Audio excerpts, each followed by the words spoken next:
Hi అండి, అందరికీ నమస్తే. Welcome back to our channel. పిల్లలకి స్కూల్లో అయితే స్టార్ట్ అయ్యాయి కదా, ఇంకా లంచ్ బాక్స్ల కోసం అయితే రకరకాల రెసిపీస్ అవన్నీ కూడా చేస్తూ ఉంటారు.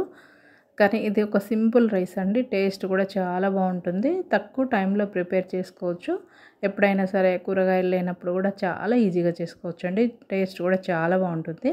స్టవ్ మీద బండి పెట్టుకొని 1 టేబుల్ స్పూన్ ఆయిల్ పోసుకోవాలి. ఆయిల్ అయితే తక్కువగానే పడుతుంది. ఇందులోకి ఆవాలు, జీలకర్ర అండి. శనగపప్పు ఏమి వేయొద్దు.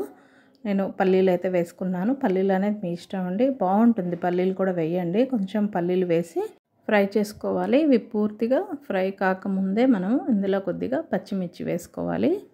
పల్లీలు వేయడం వల్ల ఏంటంటే టేస్ట్ పెరగడమే కాకుండా పిల్లలకు కూడా తినేటప్పుడు మధ్య మధ్యలో వస్తాయి కదా, వాళ్ళకు కూడా బాగా తినాలనిపిస్తుంది అనమాట. టేస్ట్ కూడా చాలా బాగుంటుంది. ఇలా మిర్చి వేసుకొని ఇలా ఫ్రై చేసుకున్న తర్వాత ఇందులోకి మనం తీసుకునే రైస్ని బట్టి 1 లేక 2 టమాటాలు అయితే తీసుకోవాలి. ఈ టమాటాలని కూడా బాగా మెత్తగా ఉడికేంత వరకు ఫ్రై చేసుకోవాలి. అందులోంచి జ్యూస్ వచ్చేలాగా ఫ్రై చేసుకోవాలి. అంటే గ్రేవీ లాగా వస్తుందన్నమాట. అలా మనం ఫ్రై చేసుకోవాలి. ఇలా చేసుకున్న తర్వాత ఇందులోకి కొద్దిగా అల్లము, అలాగే వెల్లుల్లి సన్నగా కట్ చేసి వేసుకోండి. పేస్ట్ వేయొద్దు. పేస్ట్ వేస్తే అస్సలు బాగుండదు. సన్నగా కట్ చేసుకొని కొద్దిగా అల్లము, కొద్దిగా వెల్లుల్లి కూడా వేసుకొని బాగా ఫ్రై చేసుకోవాలి. టమాటాలు కొద్దిగా మెత్తపడిన తర్వాత ఇందులోకి సన్నగా కట్ చేసుకున్న పుదీనా, అలాగే కరివేపాకు కూడా వేసుకొని బాగా ఫ్రై చేసుకోవాలి. ఇవి నూనెలో మనం వేపామంటే అవి డ్రై అయిపోయినట్టు అయిపోతాయి. అందువల్ల టమాటా ఉడుకుతున్నప్పుడు మాత్రమే పుదీనా, కరివేపాకు వేసుకుంటే మనకి తినేటప్పటికి కూడా అవి ఇంకా గ్రీన్ కలర్గా కనిపిస్తూ ఉంటాయి. అలాగే కొద్దిగా పసుపు, అలాగే మన రుచికి సరిపడా కొద్దిగా ఉప్పు వేసుకొని బాగా కలిపేసుకోవాలి. చాలా సింపుల్గా ఉంటుందండి. అలాగే టేస్ట్ కూడా చాలా బాగుంటుంది. తప్పకుండా పిల్లలకి లంచ్ బాక్స్లోకి అయితే ఒకసారి అయితే ఈ విధంగా రెడీ చేయండి. మనకి ఎప్పుడైనా టైం లేనప్పుడు కానీ ఫాస్ట్గా చేయాలనుకున్నప్పుడు ఈ విధంగా అయితే చేయండి. మనం ముందుగా అన్నం అయితే రెడీ చేసుకుంటాం కదా, అది కూడా చల్లారి పెట్టుకోవాలి. బాగా చల్లారిన తర్వాతనే ఇందులో కలుపుకోవాలి. ఈ విధంగా రెడీ చేసుకోవాలండి మొత్తం.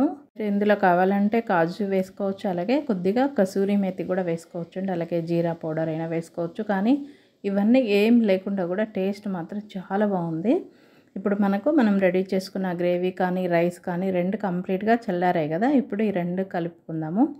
టేస్ట్ మాత్రం చాలా బాగుంటుంది. పిల్లలకి ఇంకా ఎలాంటి కర్రీ అవసరం లేదండి, ఇలా పెట్టేస్తే సరిపోతుంది. దీంతో పాటు కావాలంటే రైతా కూడా రెడీ చేసి పెట్టచ్చు. చాలా సింపుల్ రెసిపీ, అలాగే ఫాస్ట్గా అయిపోతుంది. టేస్ట్ కూడా చాలా బాగుంటుంది. తప్పకుండా ఈ రెసిపీని అయితే ట్రై చేయండి. పిల్లలు కూడా చాలా ఇష్టంగా తింటారు. పల్లీలు వేయడం వల్ల కూడా టేస్ట్ చాలా బాగుంది. మొత్తం బాగా కలిసేలాగా బాగా కలిపేసుకోవాలి. పిల్లలకి రోజు ఒకే రకంగా పెడుతున్నా బోర్ కొడుతుంది కాబట్టి ఒకసారి అయితే ఈ విధంగా అయితే రెడీ చేయండి. పిల్లలకే కాదండి, ఆఫీస్కి వెళ్ళే వాళ్ళకి కూడా ఈ విధంగా చేసుకొని వెళ్ళొచ్చు. చాలా బాగుంటుంది. చివరిగా కొద్దిగా కొత్తిమీర వేసుకున్నామంటే మన సింపుల్ రెసిపీ రెడీ అయిపోయిందండి. ఈ రైస్ని మీరు కూడా ట్రై చేసి తినండి, చాలా బాగుంటుంది. మీకు కనుక ఈ వీడియో నచ్చితే ఒక లైక్ చేసి సబ్స్క్రైబ్ చేసుకోవడం మాత్రం మర్చిపోవద్దు. తప్పకుండా ఒక లైక్ అయితే చేయండి, అలాగే సబ్స్క్రైబ్ చేసుకోండి.